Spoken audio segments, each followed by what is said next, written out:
اللدون واسأله السلام من دار الفطون لا يضيق صدره في الحياة يهون الله المقدر والعالم شؤون الله الله الله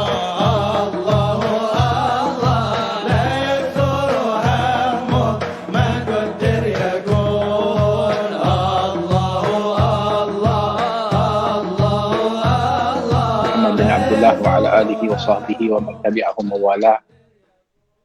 وبعد نوينا التعلم والتعليم وتذكر وتذكير نفع والانتفاع والإفادة والاستفادة والحث على التمسك بكتاب الله وسنة رسوله صلى الله عليه وسلم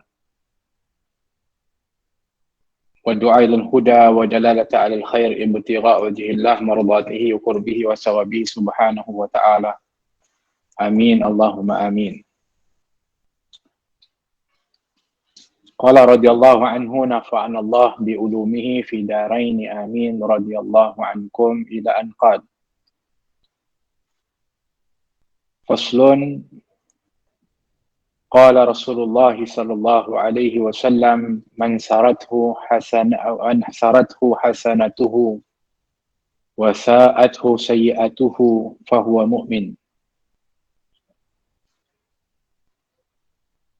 فإذا وافقك الله أيها المؤمن للعمل بطاعته فليعظم فرحك بذلك وتبلغ في شكر الله الذي أكرمك بخدمته واختيارك لمعاملته واسأله أن يقبل منك بفضله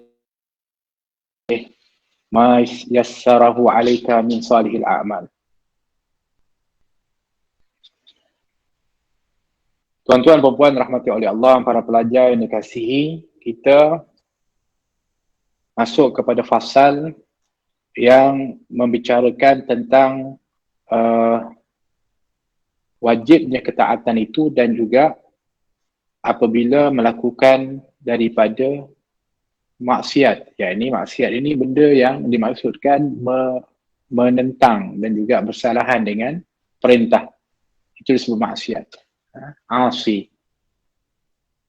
Bermakna kalau ada kewajipan, dia tak buat kewajipan, itu maksiat. Atau yang dilarang dilakukan, itu maksiat. Kerana apa yang telah ditetapkan, dia menyalahi daripada ketaatan dan perintah. Jadi oleh kerana itu, apa yang nak dibahaskan dalam fasal ini, yang kita bicarakan adalah daripada perkataan Imam Al-Haddad dalam kitab Risalatul Mudzakarah. Imam Haddad menyebutkan bahawa dalam hadis Nabi SAW bersabda, man sarrathu hasanatuhu wa sa'athu sayi'atuhu fahuwa mu'min. Siapa yang merasa gembira ketika membuat kebajikan, gembira kalau dapat buat baik, gembira betul, dan merasa gelisah, merasa tak selesa, merasa tak suka apabila membuat kejahatan, maka nyatalah dia adalah merupakan orang yang benar-benar beriman. Jadi kalau kita nak cek iman kita, salah satu ukurannya adalah gembira dapat melakukan kebaikan, dapat buat kebaikan, gembira betul. Dan kalau sekiranya dia buat salah, dia tak merasa tenang, dia merasa berdosa betul, dan dia cepat-cepat bertaubat, itu tanda orang yang beriman. Tapi kalau dia nak buat baik, rasa susah, rasa berat, nak buat kewajipan berat, nak baca azkar berat, ketika mana nak sedekah rasa kedekut, maka ini masalah iman. Begitu pula kalau buat dosa, rasa biasa, tak rasa bersalah, rasa seronok pula buat maksiat, maka ini adalah merupakan tanda bahawa orang ni ada masalah dengan keimanan dia. Jadi ini ukuran yang disebutkan oleh Nabi SAW, kita boleh cek diri kita. Ya. Oleh kerana itu, wahai orang yang beriman yang sebenar, kata Imam Haddad, jika Allah telah memberimu taufik, Kalau Allah beri taufik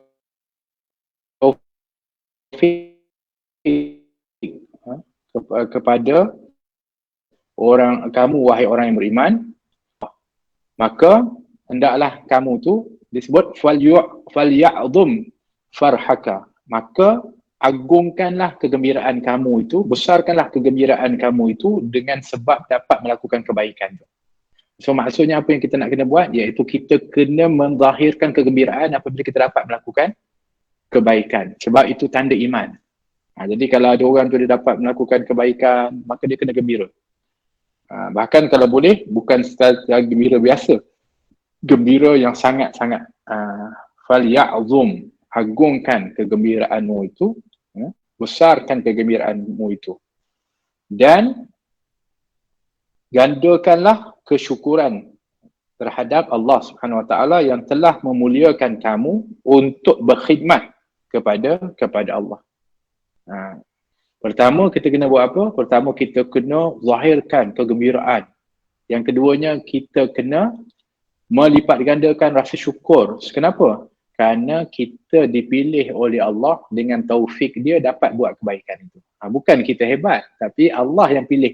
So kita kena bersyukur. Yang dengan sebab syukur tu apa yang akan berlaku dengan kepada kita? Iaitu kita akan ditambah lagi nikmat tersebut untuk kita lebih taat, lebih lagi dapat melakukan kebajikan, sebab Allah janji kalau kamu syukur aku akan tambah. Macam tu. Di samping itu hendaklah kamu memohon kepada Allah agar dia memberikan segala khidmat dan ibadahmu itu dengan rahmat. Agar dia menerima segala khidmat kita, ketaatan kita dan ibadah kita itu, dan dikurniakan rahmat. Kita kena mohon. Maknanya kalau kita dapat buat kebajikan, apa sikap kita? Pertama, kita gembira. Kena bahkan gembira. Yang keduanya, kita kena syukur sungguh-sungguh kepada Allah. Sebab Allah telah pun menggerakkan kita, memilih kita, beri taufik kita dapat buat kebaikan tu. Kemudian yang ketiganya adalah kita kena berdoa dan juga kita kena berharap sungguh mudah-mudahan Allah terima ibadat kita tu. Sebab apa pun yang kita buat, sebaik mana pun, sehebat mana, sebanyak mana pun, dia tidak akan ada nilainya kalau tak diterima oleh Allah Subhanahu Wa Taala. Yang ini yang kita kena pastikan. Dan juga kita kena mohon kepada Allah agar dia sentiasa mendorong kita untuk mengerjakan segala perkara yang diredai oleh Allah daripada amal-amal soleh. Kita kena mohon agar ibadah kita diterima, dan kita kena mohon agar Allah terus mendorong kita, memberi taufik kepada kita untuk dapat kita melakukan daripada amal soleh. Tuan-tuan dan puan rahmati oleh Allah, para pelajar, ni para pelajar ni, ada ke para pelajar ni? Ada yang tak nampak ni? Kat depan-depan ni. Jadi mudah-mudahan insya-Allah kita dapat untuk dipilih oleh Allah untuk melakukan daripada kebaikan. Qala Ali karamallahu wajhah kunu biqabulil amal aham minkum bil amal fa innahu la yaqillu amalu maqbul. Kata Sayyidina Ali karamallahu wajhah, hendaklah kamu lebih mementingkan kabulnya amal dari amal itu sendiri. Berapa banyak sekalipun amal tu, yang paling penting sekali dalam amal ni adalah yang diterima, yang dikabulkan. Ya, betul kan?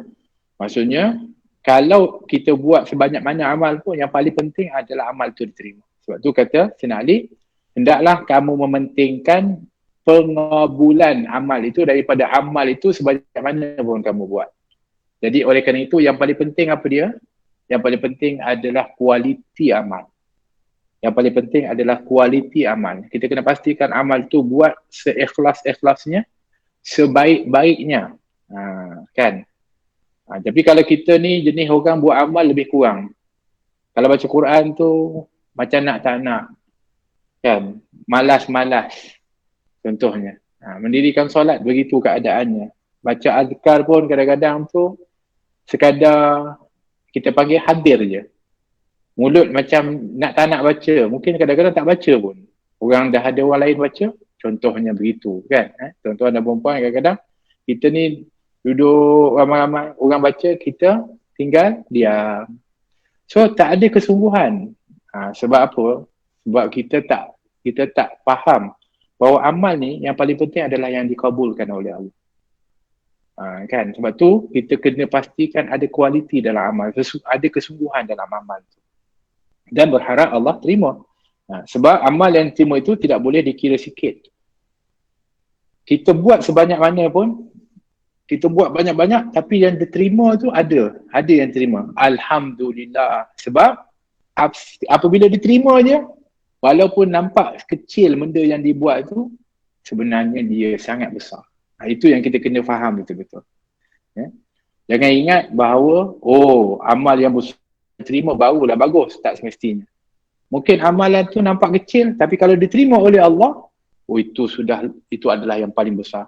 Sebab tu Nabi pernah melihat seorang yang di dalam syurga sedang berguling-guling kegembiraan. Nabi pelik, kenapa kamu gembira lebih daripada orang lain? Sedang orang lain pun gembira juga masuk syurga. Ini gambaran yang Allah berikan kepada Nabi ketika Mi'raj bagi Rasulullah melihat kepada syurga. Dia mengatakan, macam mana aku tak suka macam ini? Saya masuk syurga dengan sebab yang kecil. Dia rasa benda tu kecil. Tak sangka pula benda tu menyebabkan dia masuk syurga. Apa sebabnya, kata Nabi? Ketika aku lalu satu jalan, aku tengok ada satu kayu yang melintang di jalan tu. Aku alihkan dia. Dengan niat supaya orang selepas aku mudah untuk melalui jalan tersebut. Dengan sebab itu aku dimasukkan syurga oleh Allah. Subhanallah. Masya Allah. Jadi sebab tu kita tak boleh memperkecilkan apa pun daripada amal-amal kebaikan tu. Kata Nabi SAW, la tahqiranna minal ma'rufi syai'ah. Jangan kamu memperkecilkan daripada perbuatan ma'ruf. Daripada perkara ma'ruf itu satu pun. Jangan sekali-kali. Kerana mungkin di situ adanya ridha Allah SWT, rahmat Allah. Sebab tu yang kita suruh buat amalan, sering kita buat amal soleh, ketaatan. Kenapa kita nak kena buat? Sebab kita harap ada amalan kita yang diterima oleh Allah. Sebab kita tahu bahawa kita ni manusia lemah, tak sempurna. Ada saja yang kita kata tak kena dan tak berapa elok.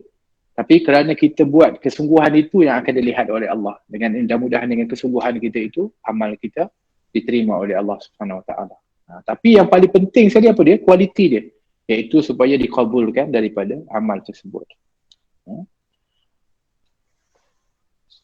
Wala tazalu mu'tarifan bitaqsirika anil qiyami biwajibi haqqi rabbik alaik. Wa in azuma fi ta'atihi jidduka wa tashmirik. Fa inna haqqahu alayka 'azim. Awjadaka min al-'adam wa asbagha 'alayka an-ni'am wa 'amiluka bil fadli wal kiram wa bihawlihi wa quwwatihi ata'tahu bi tawfiqihi wa rahmatihi 'abadtahu. Seterusnya, hendaklah kamu mengaku bahawa kamu itu sentiasa bersifat cuai dan lalai dalam menunaikan segala kewajipan kepada Allah. Jadi, kita ni kena mengaku bahawa kita ni memang tak sempurna. Pasti ada cuai, pasti ada lalai dalam melakukan kewajipan.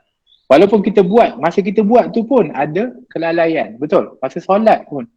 Berapa peratus kita khusyuk? Kalau khusyuk pun lah. Bermakna kita ni memang tidak akan lari daripada kecuaian, daripada kekurangan, daripada kelalaian tersebut. Itu kita kena mengaku. Sebab tu mengaku dan mengiktiraf perkara tersebut kepada diri itu adalah untuk supaya kita ni sedar kelemahan kita dan kita akan bina kesungguhan untuk memperbaiki daripada amal tersebut. Meskipun pada hakikatnya kamu telah berusaha seluruh tenaga kamu dan habiskan masa kamu itu untuk nak berikan sepenuhnya dalam ketaatan kepada Allah, walaupun kamu dah sungguh-sungguh macam itu pun, kamu kena mengakui bahawa kamu masih lagi ada kecuaian, masih ada lagi yang kita kata kekurangan. Itu kita kena mengakui. Sebab kenapa? Hak Allah atas dirimu itu lebih besar dan lebih banyak daripada ketaatan yang kamu kerjakan. Maknanya kalau kita penuhkan waktu kita pun dengan taat, dengan ibadat pun, tak akan dapat untuk nak membayar atau menandingi hak Allah. Tak memenuhi hak Allah, tak akan dapat. Sebab tu kan pernah diceritakan, seperti kisah yang masyhur, ada seorang abid yang beribadah kepada Allah selama 300 tahun. 300 tahun ibadah sepanjang waktu. Ketika mana di akhirat Allah SWT kata, ya fulan, masuklah kamu ke dalam syurga dengan rahmatku. Dia tak puas hati. Ya Allah, aku dah 300 tahun ibadah. Aku nak masuk syurga dengan ibadah aku. Kata Allah SWT, kamu rasa ibadah kamu layak ke untuk nak menyebabkan kamu masuk dalam syurga ni? Kamu rasa layak ke 300 tahun yang kamu ibadah tu untuk kamu raih rahmat dan juga dapat masuk syurga? Dia rasa, saya rasa okey kot. Maka Allah kata, cuba kita timbang. Ditimbanglah 300 tahun amal dia tu dengan sebelah mata je. Nikmat Allah sebelah mata je. Berat sebelah mata lagi. Masya Allah, tabarakallah. Kata Allah, kalau begitu, mana tak cukup ibadahmu tu untuk melayakkan kamu tu meraih kepada rahmat dan masuk syurga. Maka kamu akan dimasukkan dalam neraka. Dia kata, ya Allah, maafkan aku. Sedar aku bahawa sesungguhnya apa yang kau berikan kepada aku pun aku tak mampu nak bayar. Nak ganti dengan apa? Hakmu itu terlalu besar. Masya Allah, tabarakallah. Maka ampunkan aku, masukkan aku dalam syurga dengan rahmatmu, ya Allah. Satu Nabi kata, semua kita ni masuk syurga dengan rahmat Allah. Walaupun engkau, wahai Rasulullah, sahabat tanya, walaupun aku, kata Nabi, kalau tidak Allah SWT memberikan, mengurniakan kepada aku rahmat, maka aku pun tak akan dapat untuk masuk ke dalam syurga. Masya Allah. Maknanya, sebab itulah, oleh kerana itu, kenapa kita nak taat kepada Allah, nak ibadah kepada Allah? Itu soalan dia, kalau masuk syurga dengan rahmat Allah. Sebab dengan taat, dengan ibadat, itu nak meraih, nak mendapatkan rahmat Allah. Yang itu sebab, menjadi sebab untuk meraih. Sebab tu kita kata, kita buat, kita tak tahu kita terima, dirahmati, tak rahmati. Kita tak tahu sebab Allah yang berhak untuk nak mengurniakan. Tapi kita diberikan petunjuk dan cara macam mana kita nak meraih dari rahmat Allah, iaitu dengan taat, dengan kamu buat kebaikan, dengan kamu buat ibadah. Yang tu yang kita harap tadi, kita kata harap ibadahku, taatku itu akan diterima, maksud diterima oleh Allah, iaitu Allah akan rahmati. Dan dengan rahmat itulah, maka Allah akan masukkan kita ke dalam syurga. Jadi kalau kita rasa dengan ibadah ni, kita nak penuhkan, kita nak penuhkan haknya Allah Subhanahu Wa Taala, kan? Kita nak supaya dapat untuk menunaikan haknya Allah, tidak sama sekali, tak akan dapat. Sebab tu Nabi SAW ketika mana menyebutkan rasa puji dan puja kepada Allah, subhanak la nusi sana'an anta kama atnaita ala nafsi, la nusi sana'an alayka anta kama atnaita ala nafsi. Maha suci engkau ya Allah, la uhsi sana'an alayka, tidak mampu dihitung, kami mengira, menyampaikan pujian kepada engkau seperti mana engkau yang mampu untuk memuji zatmu. Kita tak mampu. Pujilah macam mana pun, tak akan kita panggil memenuhi rasa syukur yang sebenar kepada Allah, sebab nikmat Allah SWT itu tidak terhitung akan banyaknya. Ya. Cuba kamu renungkan bahawa Allah telah mewujudkan kamu daripada tiada. Itu pun dah nikmat yang tu pun kita tak boleh nak ganti dah. Kamu asal tak ada, kemudian Allah cipta kamu. Wah, itu subhanallah. Daripada tiada kepada ada. Masya Allah. Sebab tu yang daripada ada, yang sebab kita ada ni lah, yang kita kata kita boleh nikmat tu, kita boleh makan rasa sedap, yang kita kita buat ni kita rasa seronok, yang ni kita rasa main game, kita rasa wah gembira. Nikmat apa yang ada? Nikmat ada tu. Kalau kamu tak ada, mana ada benda tu semua. Sebab tu sepatutnya kita gunakan nikmat adanya, wujudnya kita ini untuk kita berbakti kepada Allah, bukan untuk kepentingan diri kita. Kita suka memenuhkan nafsu kita. Makan kita ikut nafsu kita. Begitu juga rasa nak gembira, buat apa yang kita suka. Maknanya kita ni selalu yang kita ukur adalah kita. Sedangkan kita ni asalnya tak ada apa-apa pun. Maka Allah berikan kehidupan kepada kita. Allah beri nikmat lagi kat situ. Untuk apa? Supaya kita menjadi hamba yang bersyukur kepada Allah dan taat kepada Allah Subhanahu Wa Taala.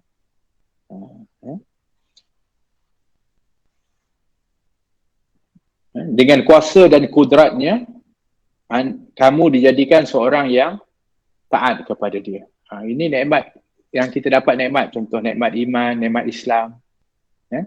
Ini nikmat besar Allah bagi. Ada orang-orang yang tak dapat nikmat Islam. Ada tak? Aman.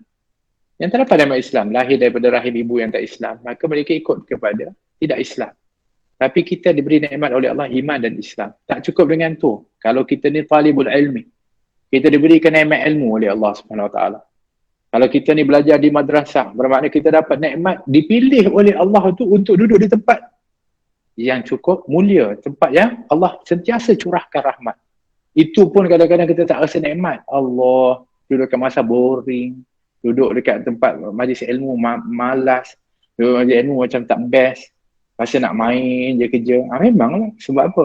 Sebab nikmat ini hanya akan dirasai oleh orang-orang yang beriman. Oleh orang-orang yang tahu harga tu. Sebab tu asal daripada nikmat iman ini hanya dirasai dengan pertama kepayahan. Dengan pertama pengorbanan. Dengan pertama rasa boring dan bosan. Itu kena mujahadah. Baru akhirnya merasai kemanisan taat. Kemanisan daripada amal. Kemanisan daripada ilmu. Itu yang mesti ada pengorbanan tu. Sebab tu kalau kita tengok para salafun salih, para ulama khususnya, bagaimana mereka ni ketika mana menuntut ilmu, pengorbanan mereka, kesungguhan mereka itu, sehingga mereka menjadi seorang alim, bukan alim yang mana, alim yang berakhlak, alim yang beramal, Masya Allah, tabarakallah, kerana keikhlasan, kerana kesungguhan, mujahadah mereka ketika menuntut ilmu. Bukan sambil-sambil lewat. Kalau kita tengok macam mana kesungguhan para a'immah kita dalam menuntut ilmu. Masya Allah, tabarakallah. Imam Syafi'i contohnya. Membahagikan malam ni kepada 3. 1/3 untuk tidur. 1/3-nya untuk salat. 1/3-nya untuk ilmu. Masya Allah, tabarakallah. Malam, siang tu penuh dengan ilmu lah. Imam Abu Hanifah.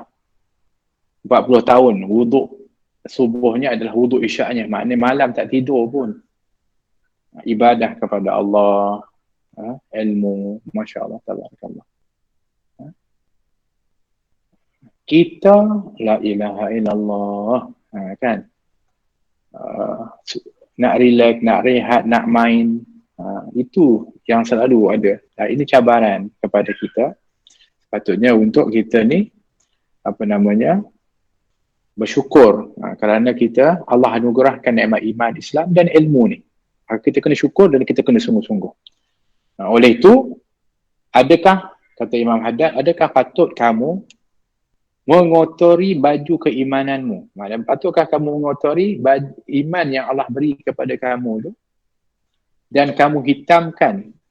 Patutkah kamu hitamkan muka hatimu, wajah hatimu itu dengan melakukan perkara yang dilarang oleh Allah SWT. Kamu dapat nikmat daripada tak ada kepada ada. Daripada dahlah diwujudkan oleh Allah, lahir pula dan Allah beri nikmat iman dan Islam. Allah beri pula tambah lagi bonus kepada kita nikmat ilmu pula sebagai penuntut ilmu. Masya Allah, tabarakallah. Tuan-tuan dan perempuan yang ikut Rauha, yang ikut pengajian-pengajian dalam online sekarang ni lah. Kalau dulu ikut tempat-tempat kan. Maknanya Allah beri nikmat lagi, sebenarnya Allah yang gerakkan kita untuk dapat menuntut ilmu, dapat duduk mengaji. Alhamdulillah. Tapi patutkah kita dah ada nikmat-nikmat tu, kita yang mencalakan keimanan tu, kita yang tak hargai, sehingga kita yang tak tu. Dan juga kita yang mengotorkan daripada hati-hati kita ini dengan sebab apa? Dengan kita buat larangan Allah. Belajar dapat iman ada dah. Alhamdulillah. Islam, Masya Allah. Alhamdulillah, tahu dia orang Islam. Ilmu pula belajar, tahu yang mana betul, mana salah, mana halal, mana haram, mana wajib, mana sunat, mana harus, mana makruh, mana yang haram. Tapi buat juga maksiat, buat juga yang dilarang oleh Allah. Kita yang kotorkan dia. Kita yang sendiri salah. Betul? Sedangkan nikmat tu Allah bagi tak? So yang kita kata Allah akan tanya. Summa latus'alunna yawma idzin anin na'im. Kamu nanti akan ditanya pada hari akhirat nanti tentang nikmat yang Allah telah kurniakan kepada kamu. Wa iyyaka an tudaddis qamis imanika. Yang tu disebutkan tadi ya. Naam.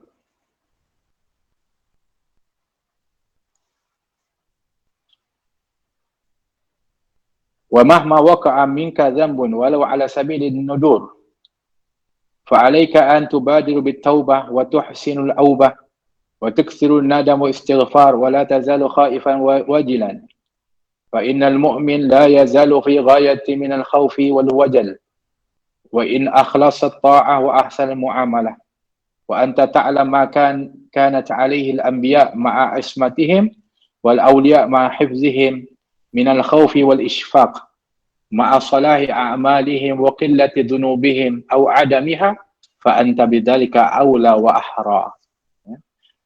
Walaupun kamu walau macam mana pun apabila berlaku suatu dosa atas diri kamu, maknanya kamu buat dosa, walaupun sekali-sekali, mungkin kita kata bukan saya buat dosa selalu, kadang-kadang berdosa, adalah buat benda-benda yang berdosa, maka hendaklah kata Imam Haddad kamu segera bertaubat, bukannya menangguh-nangguh, segera taubat. Dan janjilah kamu kepada diri kamu tu, kamu tak akan ulang balik dosa tu. Itu yang mesti ada. Sebab tu bertaubat ni ada 3 syarat. Yang pertama adalah meninggalkan maksiat, yang kedua adalah bersungguh-sungguh berazam tak akan ulang balik, yang ketiga menyesal dengan perbuatan maksiat tersebut. Dan juga hendaklah anda memperbanyak rasa duka cita, hendaklah kamu rasa sedih dan beristighfar kepada Allah. Sentiasa rasa takut dan bimbang, itu dipanggil penyesalan. Penyesalan ini juga adalah merupakan syarat taubat. An-nadam minat taubah. Penyesalan itu adalah merupakan tanda taubat seseorang. Mesti dia rasa bimbang, dia rasa sedih. Sebab orang mukmin yang hakiki itu harus berada dalam keadaan takut dan gentar. Walaupun dia telah mengikhlaskan dirinya dalam ketaatan dan telah memperbaiki peribadannya kepada Allah Subhanahu wa ta'ala. Dia kena rasa bimbang. Sebab tu kena ada sifat dipanggil khauf ataupun khasyah. Sebab tu ilmu ni dia kena lahirkan 2 perkara. Satunya adalah nur, keduanya khasyah. Rasa takut. Semakin rasa takut kepada Allah, semakin taat, semakin tunduk patuh, semakin kita meninggalkan dari larangan Allah Subhanahu wa ta'ala. Bukankah anda telah maklum, sedangkan kamu telah maklum bahawa sikap para nabi, walaupun mereka itu telah pun maksum, dilindungi oleh Allah daripada maksiat. Begitu juga para wali, mereka sentiasa dipelihara oleh Allah dari kejahatan, kan?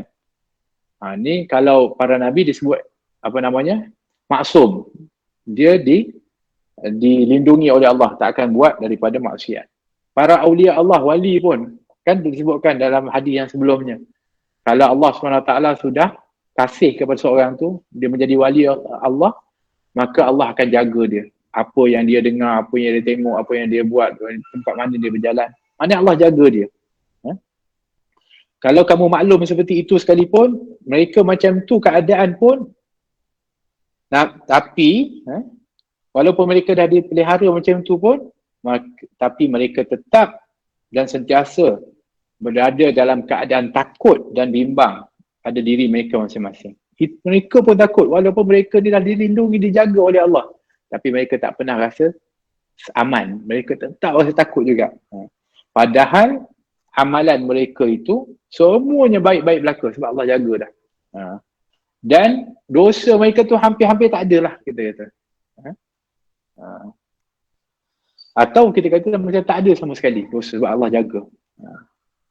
Tapi mereka tetap juga ada rasa takut, rasa bimbang. Masya Allah. Sebab apa? Sebab itulah tanda iman. Orang yang beriman ni dia rasa takut. Takut kalau Allah SWT ni tak terima amal. Takut kalau Allah tu tak rahmati, Allah tak rida. Takut. Sehingga dengan rasa takut tu dia akan lebih lagi menambah amal, lebih lagi menambah taat, lebih lagi bersungguh-sungguh di dalam mentaati Allah dan meninggalkan maksiat. Maka kerana itulah kamu harus lebih kamu patut lebih takut lagi. Bimbang lagi daripada para nabi dan para awliya. Kita lagi kena takut lah. Macam tu.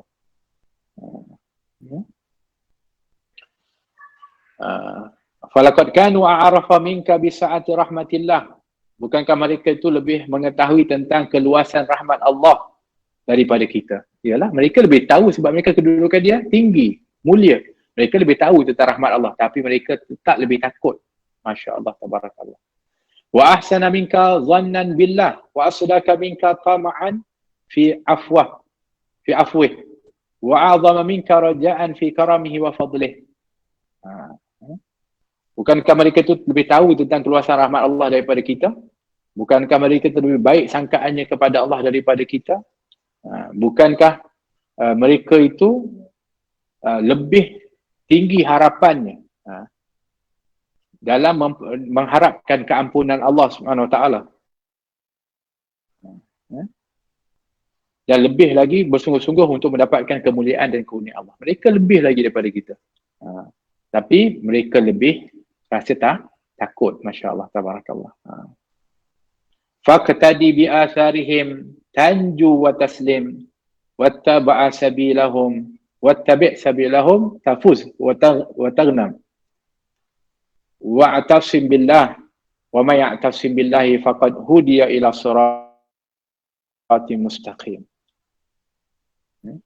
Maka sebab itulah kata Imam Haddad, itulah keadaan mereka, para anbiya, para awliya. Mereka walaupun sudah mulia, dijaga oleh Allah, mereka ni hampir-hampir tak ada buat dosa sama sekali, tapi mereka sentiasa rasa takut, rasa bimbang. Adakah aku selamat nanti? Adakah aku akan dirahmati, diredai oleh Allah? Bagaimana keadaan aku nanti di dalam kubur? Macam mana keadaan aku dekat akhirat nanti? La ilaha illallah. Maka sebab itu hendaklah kamu, kata Imam Haddad, menurut jejak langkah mereka. Kamu kena jadikan mereka itu pedoman kamu, iaitu kamu kena lebih rasa takut. Maka kamu akan insya-Allah terselamat dan terpelihara. Berpandulah kepada perjalanan mereka. Ikutlah perjalanan mereka itu. Nescaya kamu akan menang dan beruntung. Dan berpeganglah kamu kepada tali Allah. Apa tali Allah maknanya? Tali Allah itu ada beberapa makna. Tali Allah itu maknanya Islam. Berpeganglah kamu kepada cara hidup Islam yang sebenar. Tali Allah juga bermaksud Al-Quran. Berpegang teguhlah kamu kepada Al-Quran. Dan yang ketiganya adalah Rasulullah. Berpegang teguhlah kamu kepada Rasulullah di dalam ittiba', mengikuti, mencintai kepada baginda Rasulullah SAW. Kerana Allah berfirman, wa may ya'tasim billahi faqad hudiya ila siratal mustaqim. Barang siapa yang berpegang teguh dengan tali Allah, nescaya ia akan ditunjuk oleh Allah ke jalan yang lurus. Wa may ya'tasim billah, siapa yang berpegang teguh dengan tali Allah, iaitu dengan cara hidup Islam yang Allah ridai, dengan ikut Nabi SAW, dengan ikut Al-Quranul Karim, maka nescaya dia akan ditunjuk oleh Allah ke jalan yang lurus. Allah yang akan pandu dia ke jalan lurus. Jadi kena pegang teguh-teguh lah. Jadi tali tu jangan lepas, pegang betul-betul. Kan? Ini pegang, kemudian lepas, nak enjoy, nak relax. Ni pesan juga kepada pelajar-pelajar madrasah, khususnya kat rumah ni. Pegang dengan tali Allah ni. pegang dengan cara hidup yang kita belajar, dengan akhlak yang mana telah kita belajar dekat madrasah. Jangan kat rumah tu kita jadi orang yang seolah-olah ni betul ke belajar madrasah ni. Takkan madrasah mengajar macam ni. Bukan masalah belajar madrasah.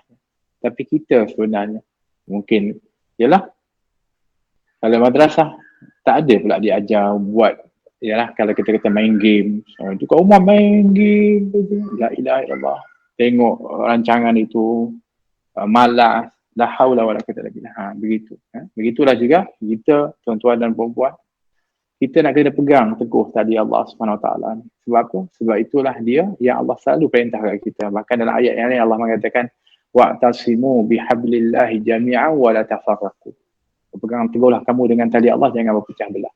Jangan bercerai-cerai. Sebab tu dalam zaman COVID ni, tuan-tuan dan puan-puan, salah satu daripada keselamatan yang kita kena bina adalah dengan pegang teguh kepada tali Allah. Allah nak uji.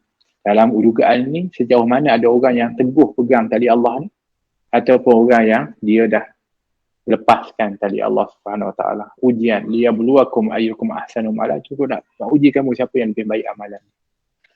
Jadi sebab tu kita ni berada dalam ujian Allah. Maka ketika diuji ni, kita nak kena cari apa yang boleh selamatkan kita. Bermakna kita seolah-olah kita berada di jurang. Yang apa yang boleh selamatkan kita? Tali lah. Tali yang kita kena gayut kat dia, dan tali tu kena kali yang kuat. Kalau dia tak kuat, kita akan putus dan jatuh. Atau kalau kita lepaskan pun kita akan jatuh. So kita kena pegang tali tu. Peganglah tali agama Allah tu dengan betul. Peganglah pegangan Al-Quran tu dengan kukuh. Peganglah Rasulullah dan sunnahnya itu dengan teguh dan akhlaknya. InsyaAllah. Kata Allah SWT, Allah yang pasti akan rahmati, Allah akan tunjukkan jalan yang lurus kepadanya sehingga dia akan terpandu menuju kepada ridha Allah, menuju kepada rahmat Allah Subhanahu wa taala. Jadi tuan-tuan dan puan-puan, mudah-mudahan Allah Subhanahu wa taala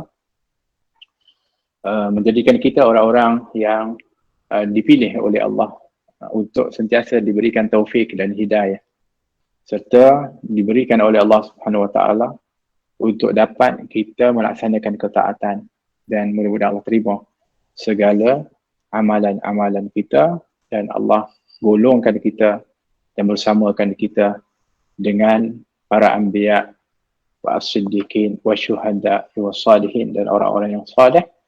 Dan mudah-mudahan Allah kukuhkan pegangan kita dengan tali Allah, yang dengan pegangan yang kukuh dengan al-Islam, dengan Al-Quran, dengan baginda Rasulullah sallallahu alaihi wasallam. Dan dengan demikian mudah-mudahan Allah SWT menjadikan kita hamba-hambanya yang diridai oleh Allah SWT, dan mudah-mudahan Allah lindungi kita daripada wabak, dari penyakit, dari kemudaratan. Allah berikan kesembuhan kepada keluarga, saudara mara, sahabat handai kita yang ditimpa dengan ujian COVID ini. Mudah-mudahan Allah berikan kesembuhan, kesejahteraan, keselamatan, dan berikan oleh Allah perlindungan oleh Allah Subhanahu Wa Taala kepada kita, keluarga kita, ibu bapa kita, dan juga daripada jiran tetangga kita, insya-Allah ya Arhamar Rahimin. Dan Allah pandang kita semua dengan pandangan rahmatnya. Wa ala man wa salafana salih wa kulli intisalihah jami'a fi dunyal akhirah wa ila hadratin Nabi Muhammadin sallallahu alaihi wasallam.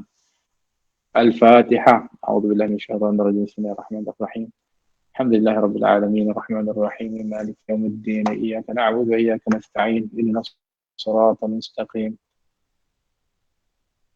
Shiratal ladzina an'amta 'alaihim ghairil maghdubi 'alaihim waladdallin.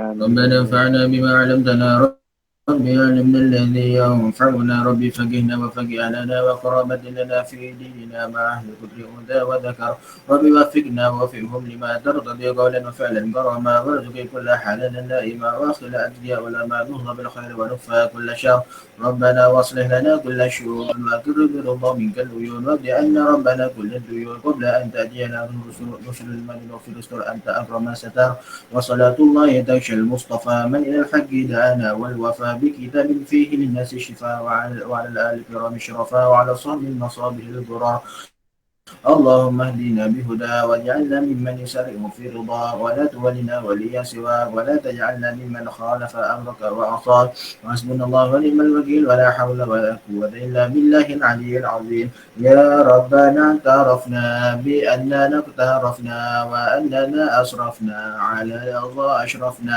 فتب علينا توبة تكفي لكل حوبة واستر لنا الأورات وآمن الروات واغفر لوالدينا ربي ومولودنا والآل والإخوان وسائر الخلان وكل ذي محبة أو جيرة أو صحبة والمسلمين أجمع آمين يا ربي فاسمع فضلا وجودا منا لا باكتساب منا بالمصطفى الرسول نهضى بكل سول بالمصطفى الرسول نهضى بكل سول بالمصطفى الرسول نهضى بكل سول صلى وسلم ربي عليه عند الحب وآله وصحبه عدد تشي صحبه والحمد لله في البدء والتناهي حمدا كثيرا دائما حمدا